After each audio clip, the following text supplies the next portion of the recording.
বাঙালিদের নিরামিষাশীর ভাগ আছে অনেক। তার মধ্যে এমন অনেক আছে যেখানে এই ধরো বৃহস্পতিবার খাওয়া যাবে না, শনিবার খাওয়া যাবে না।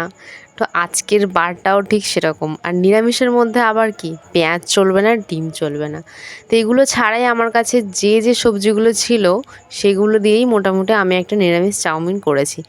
আর যতই বলো না কেন চাউমিনের সাথে আলু যায় না, কিন্তু আমাদের বাড়িতে তো আলু ছাড়া চাউমিনই খেতে পারবো না এরকম। আলু তো সর্বকাঠের কাঁঠালি কলা, মানে ওটা ছাড়া তো চাউমিন হবেই না। আমরা ছোটোবেলা থেকে খেয়ে অভ্যস্ত। তো কিছুই না, প্রথমে তেলের উপরে আমি সবজিগুলো একটু দিয়ে নিলাম, দিয়ে একটু ভালো করে নেড়ে চেড়ে তার মধ্যে একটু সয়া সস, চিলি সস আর একটু সামান্য পরিমাণে টমেটো সস দিয়ে নিয়েছি। তার আগে কিন্তু একটু লবণ দিয়ে হালকা একটু সিদ্ধ করে নিয়েছি, মানে প্রায় 80% সবজিগুলোকে সিদ্ধ করে নিয়েছি।